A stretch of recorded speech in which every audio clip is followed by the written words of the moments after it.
नमस्कार, आप देख रहे हैं हिंदी खबर। मैं हूं आपके साथ सौम्या मिश्रा। उत्तराखंड के बुलेटिन की शुरुआत करेंगे जहां देहरादून में सिंह पुष्कर सिंह धामी ने मुख्य सेवक संवाद कार्यक्रम में महिला मंगल दलों और युवक मंगल दलों के प्रतिनिधियों से संवाद कर उनके विचारों को सुना। इस मौके पर सिंह धामी ने युवक और महिला मंगल दलों को दी जाने वाली प्रोत्साहन राशि को बढ़ा दिया। पहले ये राशि 4,000 थी, अब इसे 5,000 करने की घोषणा कर दी गई। साथ ही मंगल दलों को आत्मनिर्भर बनाने और ऋण सुविधा प्रदान करने के लिए नीति बनाने का भी ऐलान किया गया। सीएम ने कहा कि युवक और महिला मंगल दल समाज में जागरूकता फैलाने, सांस्कृतिक विरासत को संजोने और सेवा भाव के साथ काम करने में अहम भूमिका निभा रहे हैं। प्रदेश सरकार भी युवाओं के उत्थान और नेतृत्व को बढ़ावा देने के लिए निरंतर प्रयास कर रही है। हमारी सरकार अभी तक मंगल दलों को जो 4,000 की प्रोत्साहन राशि भी दे रही है। 50,000 रुपये से लेकर 3,50,000 तक की सहायताएं भी रोजगार स्वरोजगार प्रदान करने के लिए प्रदान की जा रही है। इसके साथ ही हमने इस वर्ष के बजट में युवा शक्ति और मातृशक्ति के सशक्तिकरण के लिए भी महत्वपूर्ण वित्तीय प्रावधान किए हैं। यानी कि नए बजट में हमने एक अच्छी धनराशि का प्रावधान किया है, जिससे कि जो है हमारे युवा और हमारी महिलाएं उनको आगे बढ़ने का अवसर मिले। हमारी सरकार ने मुख्यमंत्री युवा मंगल दल स्वावलंबन योजना के अंतर्गत 5 करोड़ रुपए का प्रावधान किया है। इसके साथ ही मुख्यमंत्री ग्रामीण खेलकूद एवं स्वास्थ्य संवर्धन योजना के अंतर्गत 2 करोड़ रुपए से अधिक का प्रावधान भी किया गया है। इतना ही नहीं, युवाओं और महिलाओं के स्वरोजगार के लिए आसान ऋण मिले, प्रशिक्षण हो, आवश्यक संसाधन सुलभ रूप से उपलब्ध कराने के लिए हमने मुख्यमंत्री स्वरोजगार योजना के अंतर्गत 60 करोड़ रुपए का भी इसमें धनराशि का प्रावधान किया है।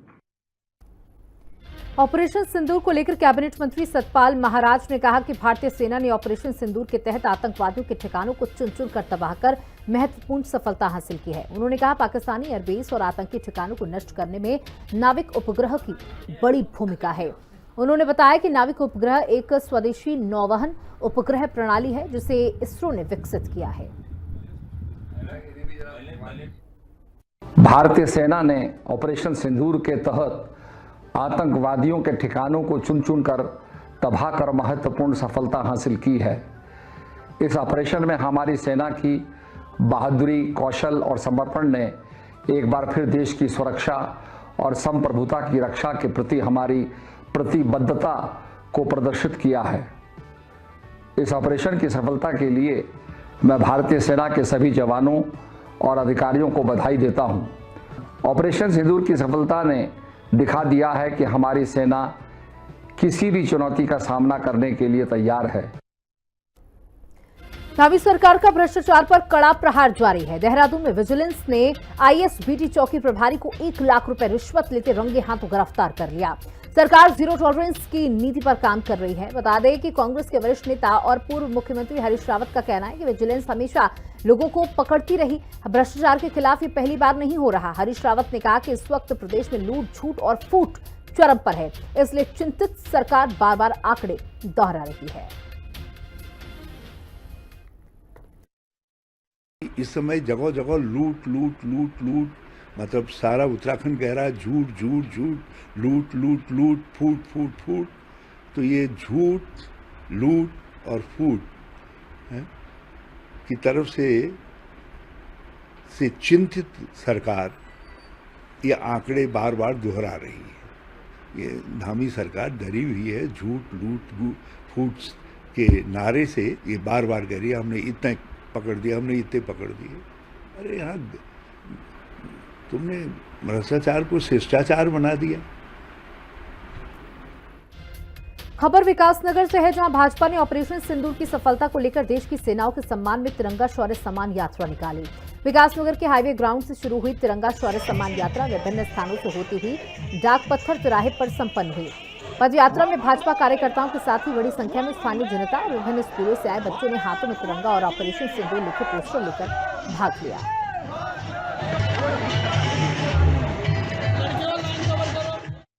आज देहरादून जिले में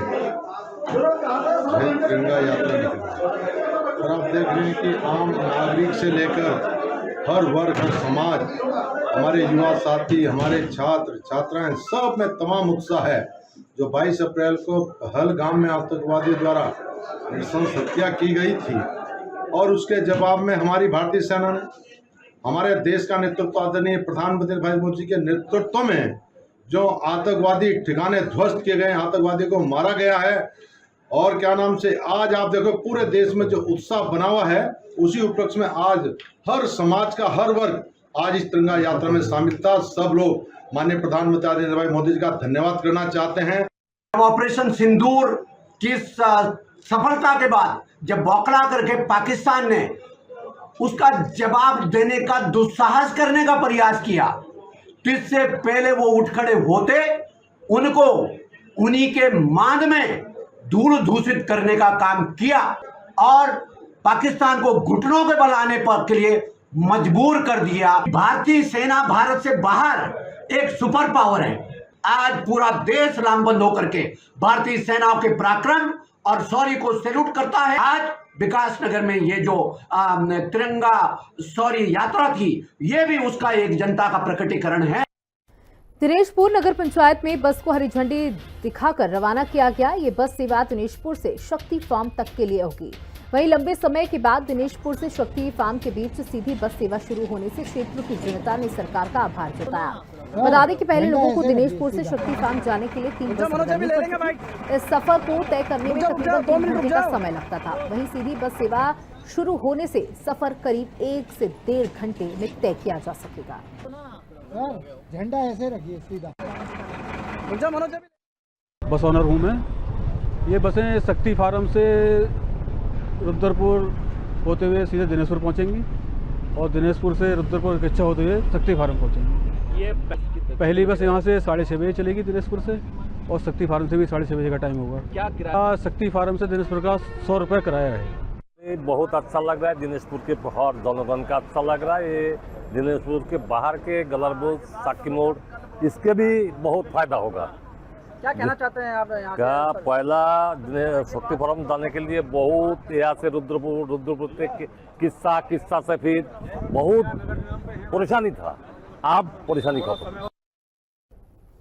हरिद्वार के भागीरथ बिंदु तटबंध पर स्थानीय लोगों को सैर पर रोक लग गई है। यहां दोनों ओर से वाहनों की आवाजाही के चलते लोग सुबह और शाम टहलने नहीं जा पा रहे हैं। उत्तरी हरिद्वार का एकमात्र वॉकिंग ट्रैक वाहनों और असामाजिक तत्वों की मौजूदगी के कारण बाधित रहा।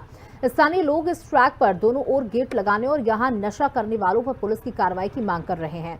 स्थानीय महिलाओं का कहना है कि महिलाओं और बच्चों के लिए इस ट्रैक पर जाना दूभर हो गया है, इसलिए यूपी सिंचाई विभाग और हरिद्वार प्रशासन को इस ट्रैक की व्यवस्था को सुधारना चाहिए। जैसे हम लोग मॉर्निंग वॉक के लिए जाते हैं तो वहाँ पर इतनी भीड़ हो जाती है, गाड़ी कोई हॉर्न मार रहा है, कोई कुछ, तो हमारे साथ छोटे छोटे बच्चे भी रहते हैं। हम लोग अपना मॉर्निंग वॉक पे हमारा ध्यान रहता है और पीछे हम लोग देखते हैं तो इतनी भीड़ हो जाती है, रास्ता जाम हो जाता है। तो ये चीज़ वहाँ पर बंद होनी चाहिए। हम चाहते हैं कि वहाँ पर ट्रैफिक ना हो, क्योंकि हमारे संग किड्स भी होते हैं, बच्चे होते हैं, तो स्कूटर आते हैं, ऑटो आते हैं, 4 व्हीलर वाले आते हैं। इससे हमें बहुत ज़्यादा प्रॉब्लम होती है कि हम चलने में बहुत ही ज़्यादा दिक्कत होती है। और एक वहाँ पर बहुत ही ज़्यादा शोर होता है हॉर्न का, जिससे कि हमें बहुत ही प्रॉब्लम होती है। वॉक नहीं कर सकते हम, और जैसे भजन वजन करते हैं, मन में मंत्रों का जाप करते हैं, वो भी नहीं कर सकते हम। हॉर्न की वजह से डिस्टर्ब होता है, बहुत ही ज़्यादा प्रॉब्लम आती है। लंबे समय से हमारे यहाँ पर जो ये हमारा भागीरथी बिंदु है, इसके सुंदरीकरण को लेकर, चौड़ीकरण को लेकर और सुरक्षा की दृष्टि से यहाँ पर पहले से हम लोगों की डिमांड थी कि यहाँ पर एक गेट इस प्रकार का लग जाए, जिससे कि वहाँ पर जो अन्य प्रकार के वाहन जो लोग आते हैं उस पर प्रतिबंध रहे। उस वाहनों में प्रतिबंध इसलिए लगवाना चाहते हैं क्योंकि हमारे यहाँ से लगभग हमारा क्षेत्र जो है वो एक बहुत बड़ी जनसंख्या का क्षेत्र है, और हमारे से लगता हुआ एक हरिपुर कला है जिसके अंदर भी लगभग 25 से 30 हज़ार लोगों की आबादी है। और सुबह शाम लगभग सुबह 4 बजे से 8-9 बजे तक हमारे यहाँ हज़ारों लोग उस बंदे पर घूमने जाते हैं। जब वहाँ पर लोग घूमने जाते हैं तो वहाँ पर स्कूटी वाले, बैटरी रिक्शा वाले, ऑटो वाले, अन्य जो बाहर से जो गाड़ियाँ आती हैं, तो वहाँ पर बहुत तेज़ गति से वहाँ से वो लोग गाड़ियाँ लेकर जाते हैं। उत्तराखंड में चारधाम यात्रा जारी है। लाखों की संख्या में श्रद्धालु दर्शन कर चुके हैं। ऐसे में श्रद्धालुओं को आकर्षित करने के लिए देवभूमि के अन्य धार्मिक स्थलों में लोगों का ध्यान खींचने के लिए पर्यटन विभाग तैयारी में जुटा हुआ है। पर्यटन सचिव सचिन कुर्वे ने कहा कि चारों धामों के रूट में कई ऐतिहासिक और पौराणिक मंदिर हैं, जिसके बारे में लोगों को जानकारी नहीं है।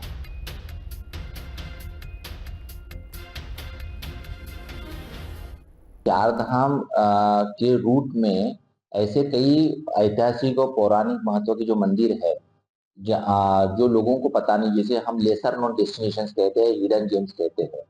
मैं एग्जांपल देना चाहूंगा, जैसे कि हमारा कार्तिक स्वामी टेम्पल है हमारा झिंगतोली में जो रुद्रप्रयाग जनपद में है, या हमारा जगन्नाथ टेम्पल है उत्तरकाशी के पास जो गंगोत्री यमुनोत्री हाईवे पे पड़ता है। तो इन जो ऐसे जो ऐतिहासिक पौराणिक महत्व के जो मंदिर है, ऐसे जो डेस्टिनेशंस है, ऐसे जो रिलीजियस टूरिज्म के पॉइंट ऑफ व्यू से महत्वपूर्ण स्थल है, उनको भी हम प्रचार प्रसार कर रहे हैं।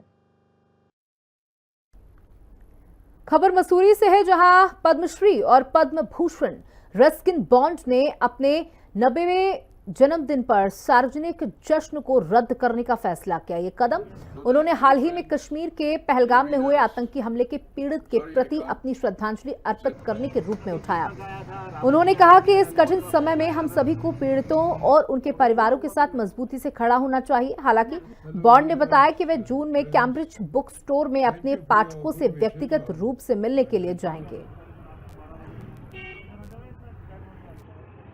The books, of course, are there and they're signed, but for various reasons, I won't be able to have a public celebration this year. You know, we've just had that tragedy in Kashmir, followed by an unpleasant conflict, and I think maybe it's time to just reflect, and also the fact that I can't say much now.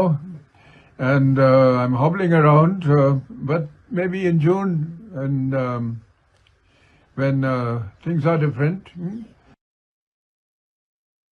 दुनिया के हर कोने से लोग चारधाम यात्रा में आने के लिए इच्छुक हैं, जो कि यात्रा के लिए हुए पंजीकरण के आंकड़े से समझा जा सकता है। अभी तक चारधाम यात्रा के लिए पंजीकरण का आंकड़ा 28 लाख पार हो चुका है, जिसको लेकर पर्यटन सचिव सचिन कुर्वे ने भी जानकारी दी। उन्होंने कहा कि चारधाम के लिए 28 लाख के करीब पंजीकरण हो गया है और पिछले 3 दिनों में गंगोत्री, यमुनोत्री, केदारनाथ, बद्रीनाथ धाम के लिए यात्रियों की संख्या बढ़ी है। हरिद्वार, ऋषिकेश और विकासनगर में जो पंजीकरण काउंटर हैं, वहां भी काफी भीड़ है। चारधाम यात्रा के लिए राज्य सरकार सारी व्यवस्थाएं कर रही है। चारधाम यात्रा के सापेक्ष में जो रजिस्ट्रेशन आज तिथि तक हुआ है वो ऑलमोस्ट 28 लाख लोगों का रजिस्ट्रेशन हो गया है। और पिछले 3 दिनों में विशेषकर गंगोत्री, यमुनोत्री, केदारनाथ और बद्रीनाथ के सापेक्ष में जो यात्रियों की संख्या है वो कल काफी अच्छी थी।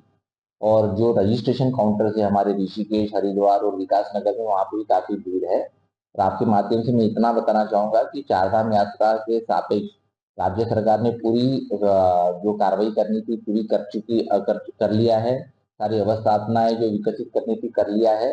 यहाँ पे सेफ है, उनका स्वागत है। उत्तराखंड में वक्फ संशोधन विधेयक के पारित होने के बाद वक्फ संपत्तियों का सर्वे शुरू हो गया है, जिसकी जानकारी वक्फ बोर्ड के अध्यक्ष शादाब शम्स ने दी। उन्होंने कहा कि नए वक्फ के हिसाब से सर्वे लगातार चल रहा है, पुराने रिकॉर्ड्स को एकत्रित किया जा रहा है और वक्फ की संपत्तियों का डिजिटलाइजेशन शुरू हो गया है। उन्होंने कहा कि जिस तरीके से विपक्ष ने डराने की राजनीति की थी, उसको मुस्लिम समाज समझता है। जो वक्फ का पैसा था उसके ऊपर चंद अमीर राजनीतिक नेता जो कब्जा करके बैठे थे, अब उनसे लिया जाएगा और गरीब मुसलमानों को दिया जाएगा। इनके पास घर नहीं है। इस एक्ट के तहत जमीनों को डेवलप कर वक्फ बोर्ड उन्हें घर देगा, लोगों को रोजगार देने का काम करेगा। वहीं इन संपत्तियों पर अच्छे विद्यालय, यूनिवर्सिटीज दिखाई देंगी और मुसलमानों के साथ सब समाज के लोग यहाँ पर आएंगे। नए वक्त के हिसाब से सर्वे लगातार चल रहे हैं और सारी चीज़ों को एकत्रित किया जा रहा है। जो पुराने रिकॉर्ड्स हैं, जो संपत्तियां हमारे पास हैं, उसको ऑनलाइन डिजिटलाइजेशन उसका नए एक्ट के हिसाब से शुरू हो गया है। हम अपनी तैयारियां कर रहे हैं, आने वाले वक्त में दिक्कत ना आए। मुझे लगता है कि एक ईमानदार एक्ट, वक्फ एक्ट के माध्यम से हमें मिलने जा रहा है। आने वाला वक्त बहुत बेहतर होगा। जिस तरह से विपक्ष ने डराने की राजनीति की थी, वो डर की राजनीति से मुस्लिम समाज भी चीज़ों को समझ रहा है, वो आगे आ रहा है। गरीबों का हक गरीबों को मिलेगा। ये वक्फ लूट का सामान, जो सदके, ज़कात, खैरात का पैसा था, जो वक्फ का पैसा था, जिसके ऊपर चंद अमीर पॉलिटिकल लीडर्स, पॉलिटिकल धर्म नेता जो कब्जा करके बैठे थे, अब उनसे लिया जाएगा। खबर टिहरी से है, जहां ग्रामीण क्षेत्र के गांवों को मॉडल विलेज के रूप में विकसित करने का प्रयास जारी है। नवनियुक्त मुख्य विकास अधिकारी वरुणा अग्रवाल ने कहा कि डेवलपमेंट के कामों को आगे बढ़ाने का प्रयास किया जाएगा। टिहरी के दुरुस्त ग्रामीण क्षेत्रों तक विकास पहुंचाना प्राथमिकता है। मेरी प्रथम प्राथमिकता जो है वो यही रहेगी कि जो हमारा रूरल डेवलपमेंट विभाग है उसमें हमारे जो ग्राम हैं टिहरी के, उसमें विकास को कैसे संयोजित तौर पे उसको आगे बढ़ाया जा सके। जितनी हमारे डिपार्टमेंट्स हैं, चाहे वो ग्राम विकास के हों, चाहे समाज कल्याण के हों, चाहे कृषि के हों, चाहे सोशल वेलफेयर के हों, उनको साथ में मिलके ऐसे कैसे कार्य किया जा सके जिससे जो हमारे ग्राम है वो आगे जाके मॉडल विलेज और एक डेवलप्ड ग्राम के तौर पे आगे बढ़ पाए। इसी प्राथमिकता पे हम काम करेंगे। हमारी यही आशा रहेगी किसी भी ग्रामवासी को, किसी भी निवासी को टिहरी के जो भी शिकायत हो उसका शीघ्र तौर पर निस्तारण किया जा सके और उनके लाभ में हम सब समग्र होकर साथ में विकास के ऊपर कार्य करें। अल्मोड़ा के कार्ब क्षेत्र में लगातार दरकती पहाड़ियों के कारण लोगों को भारी असुविधा हो रही है, जिसे देखते हुए प्रशासन ने अब राहत के लिए ठोस कदम उठाना शुरू कर दिया है। अल्मोड़ा जिलाधिकारी आलोक पांडे ने बताया कि क्षेत्र में वैकल्पिक मोटर मार्गों पर तेजी से काम किया जा रहा है। डोबा चौंसली मोटर मार्ग पर जल्द ही डामीकरण का कार्य शुरू किया जाएगा। इसके अलावा कार्ब से करीब 200 मीटर पहले एक वैली ब्रिज का निर्माण करते हुए लगभग 7 किलोमीटर लंबी वैकल्पिक सड़क बनाई जाएगी। इस सड़क के निर्माण कार्य को आपदा काल से पहले ही शुरू कर दिया जाएगा, जिससे आपातकालीन स्थिति में यातायात बाधित न हो। इसमें काफ़ी तेज गति से प्रशासन और राष्ट्रीय राजमार्ग, हमारा पीडब्ल्यूडी विभाग सब लोग काम कर रहे हैं। और जैसे कि पता है आप लोगों को, भारत में काफ़ी लैंडस्लाइडिंग हो रहा है। वो जियो टेक्निकल घटनाएं हैं, जियोग्राफिकल घटनाएं हैं, उसको रोका जाना संभव नहीं है। लेकिन उसमें नीचे एक 17.5 करोड़ का टेंडर हो चुका है, ऑलरेडी काम हो रहा है। इसमें हम नीचे से पाइप होल करते हुए स्ट्रेंथिंग उसकी कर रहे हैं और उसमें लगभग 40% तक वर्क हो चुका है। क्योंकि अब ज़मीन से ऊपर जब काम आएगा तो दिखना शुरू हो जाएगा। इसके अतिरिक्त जो मलबा निस्तारण और उसके ट्रीटमेंट है, उसके लिए भारत सरकार ने 50 करोड़ से अधिक रुपये स्वीकृत कर दिए हैं। उसमें टेंडर हुआ था, लेकिन टेंडर में जो टेंडर लोगों ने डाले हैं 46% बिलों पे चले गए हैं और इतने बिलों पे काम देना जो है निश्चित तौर पे भारत सरकार के मानकों में, तो उसकी जो संबंधित NH है उसकी जांच कर रहा है कि कार्य किया जाना संभव है या नया टेंडर किया जाएगा। जल जीवन मिशन के तहत अब प्रदेश के जल स्रोतों की गुणवत्ता परखी जाएगी। इसके पीछे का मकसद प्रदेश के लोगों को साफ पानी मुहैया कराना। जल जीवन मिशन के निदेशक विशाल मिश्रा ने कहा कि मानसून से पहले और मानसून के बाद वाटर टेस्टिंग की जाएगी ताकि लोगों को साफ पानी मिल सके। जल जीवन मिशन के तहत अधूरी योजनाओं को दिसंबर 2026 तक पूरा करने के निर्देश मुख्य सचिव ने दिए हैं। विभाग ने 15,000 किलोमीटर की ड्राइंग PM गति शक्ति पोर्टल पर अपलोड कर दी है। 70,000 किलोमीटर ड्राइंग अपलोड करने का टारगेट विभाग को दिया गया है। आज जल जीवन मिशन के संदर्भ में एपेक्स जो शीर्ष हमारी कमेटी है माननीय मुख्य सचिव महोदय की अध्यक्षता में, उसमें जल जीवन मिशन का रिव्यू आज किया गया है और इसमें निर्देशित किया गया है कि दिसंबर 26 तक हम लोगों को अपनी जो भी अधूरी योजनाएं हैं उनको पूर्ण कर लेना है। सभी योजनाओं का जो ड्राइंग है उसको PM गति शक्ति पोर्टल पर अपलोड करना है। मैं बताना चाहूँगा कि अभी 15,000 किलोमीटर का हमारा अपलोड हो गया है और हमें लगभग 70,000 के आसपास अभी टारगेट हमको मिला है करने का। टिहरी में जिलाधिकारी मयूर दीक्षित की अध्यक्षता में उत्कृष्ट प्राथमिक और उच्च प्राथमिक स्कूलों के चयन और संचालन के संबंध में बैठक हुई। बैठक में जिलाधिकारी ने खंड शिक्षा अधिकारियों की आज्ञा के आधार पर कुल 12 उत्कृष्ट स्कूलों के पुनर्निर्माण और मरम्मत का प्रस्ताव तैयार करने के निर्देश दिए। डीएम ने स्कूलों में मरम्मत, कंप्यूटर, स्मार्ट क्लास और लाइब्रेरी की व्यवस्था के लिए प्रस्ताव तैयार करने को कहा। साथ ही छात्रों से परिवहन की व्यवस्था, शौचालय और पेयजल व्यवस्था के लिए समुचित प्रस्ताव पेश करने के निर्देश दिए गए।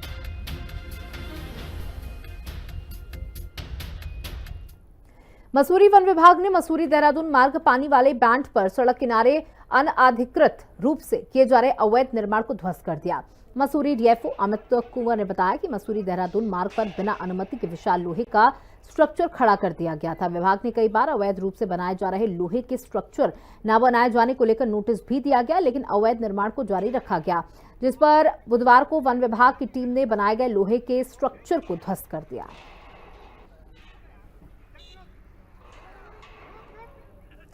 वहीं हरिद्वार में बुलडोजर गरजा है। प्रशासन का बुलडोजर हरिद्वार में गरजा। सरकारी जमीन से अवैध कब्जे को हटाया गया। अतिक्रमण हटाने के लिए टीम ने सख्त कार्रवाई भी की है। बुलडोजर कार्रवाई का काश्तकारों ने बताते विरोध भी किया, लेकिन यहां नायब तहसीलदार धनीराम के नेतृत्व में ये बड़ी कार्रवाई की गई है।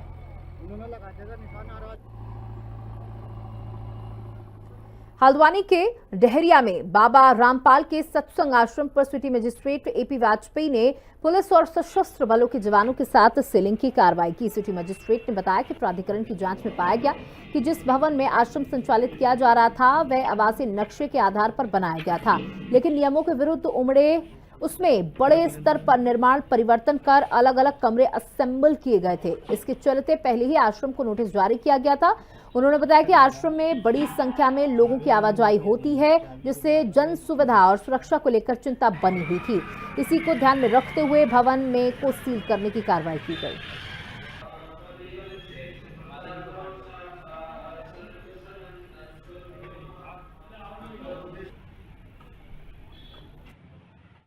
ये दहरिया स्थित एक भवन है जो हमारे बिल्डिंग बायलॉज के अनुसार आवासीय मानचित्र के रूप में स्वीकृति इसको कराया गया है और ये शिकायत मिली थी कि इसका उपयोग जो है असेंबली बिल्डिंग के तौर पे हो रहा है और जो हमारे बायलॉज हैं उसके तहत असेंबली बिल्डिंग के लिए जो निर्धारित मानक हैं उसका ये पालन नहीं करता है और उसमें जो कि पार्किंग के लिए अलग रूल्स हैं, रोड वाइडनिंग है, इसके अलावा मिनिमम जो रिक्वायरमेंट है प्लॉट साइज़ की वो भी ये फुलफिल नहीं करता है। तो इसका पूर्व में चालान किया गया था और इसमें वाद भी दर्ज किया गया है। उसी क्रम में जो कि यहाँ पर काफ़ी संख्या में लोग एकत्र होते हैं और जन सुविधा के हिसाब से भी और जनहानि किसी प्रकार की ना हो, इन बातों को ध्यान में रखते हुए और वायलेशन को देखते हुए इसको सीलिंग के ऑर्डर थे, उसी क्रम में आज ये कार्रवाई की गई। खबर लक्सर से है, जहां पंजाब के भटिंडा में पाक जासूसी के आरोपी गिरफ्तार किए गए। लक्सर के डोशनी गांव निवासी रकीब टेलर के परिवार और रिश्तेदारों से पुलिस पूछताछ कर रही है।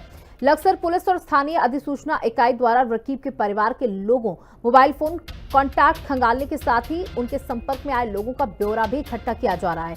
एसएसपी हरिद्वार प्रमेंद्र दोबाल ने बताया कि ये सेना की जासूसी से जुड़ा हुआ मामला है, इसलिए इसे गंभीरता से लिया जा रहा है।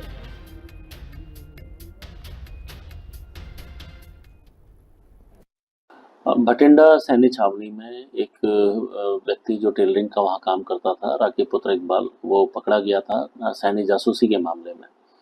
इस संबंध में हमें जब जानकारी मिली है तो इसके वेयरवॉट्स के बारे में हम लोगों के द्वारा भी इसमें जानकारी ली गई है, जिसमें ये व्यक्ति राकीब पुत्र इकबाल जो पिछले 3 वर्ष से भटिंडा में रह रहा था, इसके जो अन्य भाई हैं, करीब ये 5 भाई हैं, पांचों ही भाई ये टेलरिंग का काम करते हैं और अलग अलग सैन्य छावनियों पर ये लोग टेलरिंग का काम कर रहे हैं। इनके जो रिश्तेदार हैं उनके वेयरवॉट्स भी पुलिस के द्वारा इंटेलिजेंस, हमारे जो इंटेलिजेंस विंग है उनके द्वारा मंगाले गए हैं। इस संबंध में भटिंडा पुलिस या आगे की कोई कार्रवाई करती है, कोई जानकारी साझा करने की बात आती है तो हम लोगों के पास जो भी जानकारी है वो उनसे साझा करेंगे। साहब ने भेजा था उन्हें कपड़ा लेने के लिए रुड़की का, तो कुछ तो कपड़ा घर पे रखा था, फौज का ही वाटर प्रूफ, उसकी कन्नाट की नोट बनती और कुछ वहाँ से रुड़की से लेते थे। सुबह के टाइम जैसे कि पुलिस आई, उन्होंने बाहर निकल के देखा कि भाई पुलिस क्यों आई, क्या बात है क्या नहीं, उन्होंने भी नागानी उठा के ले गए। ये कौन सी इंसाफ की बात है? में ही काम करते हो, उनके दादा दादी, उनका बाप भी, उनका भाई भी सारी मरहोजी काम करते हो, ऐसी कोई दिक्कत नहीं आई थी। शादी कैसी दिक्कत आई? और हमारा बेकसूर है वो, हमें क्यों परेशान कर रहे हैं? हमारा कोई ऐसा हालात दिख रहे जो ऐसी वो कर रही हमने, हमारे बच्चों का हालात देखो। परसों पता लगा था, उन्होंने अपने बड़े भाई पे फोन करा था कि भाई ऐसा चाहिए मुझे यहाँ ले आए और आप घबराइए। उन्होंने मेरा फोन बंद कर दिया। भाई उनके तीनों ही चले गए फिर उनके पास ही, तो उसके कोई खैगता नहीं है, कोई सब उसकी तरफ की बात कर रहे हैं वहाँ से। उनका दादा इसी काम को करके मर गया, उनका बाप इसी काम को मर गया, 50-60 साल का हो गए। अब ये 9 भाई हैं, 9 के 9 भाई इसी काम को करे वहाँ से फौज में। जी उस दिन शादी तो कोई दिक्कत नहीं आई, तो आज कैसे दिक्कत आई? देहरादून में विजिलेंस ने पटेल नगर थाने की आईएसबीटी चौकी प्रभारी देवेश खुकशाल को 1 लाख रुपए की रिश्वत लेते रंगे हाथों गिरफ्तार कर लिया। खुकशाल भूमि विवाद के एक मुकदमे में आरोपियों के नाम हटाने के लिए रिश्वत ले रहे थे। शिकायतकर्ता ने जानकारी दी कि एक भूमि विवाद की जांच चौकी प्रभारी के पास लंबित है, जिसमें उन्होंने गैंगस्टर एक्ट लगाने की धमकी देकर 5 लाख रुपए की रिश्वत की मांग की। गुप्त जांच के बाद जाल बिछाकर आरोपी को गिरफ्तार किया गया। पिछले 3 सालों में अब तक 150 से ज्यादा आरोपियों को धामी सरकार भ्रष्टाचार के मामलों में जेल भेज चुकी है। वहीं निरंजनी अखाड़े के वरिष्ठ महामंडलेश्वर स्वामी सोमेश्वरानंद गिरी को षड्यंत्र बता दें कि षड्दर्शन साधु समाज की अखिल भारतीय धर्म रक्षा समिति का प्रधान संरक्षक बनाया गया। हरिद्वार के बैरागी कैंप में आयोजित संतों की बैठक में फैसला लिया गया। संतों के 124 संप्रदाय वाला षड्दर्शन साधु समाज सभी 13 अखाड़ों में है। साधु संत देश और विदेश में सनातन धर्म का पताका फहरा रहे हैं। सभी पदाधिकारियों को धन्यवाद देता हूं कि उन्होंने मुझे इस समिति में अपने को चुना है। ये साधु समाज खरदर्शन समाज में सभी आ जाते हैं, सन्यासी। और इसी के साथ इस बुलेटिन में इतना ही। बने रहिएगा इंडी खबर के साथ। नमस्कार।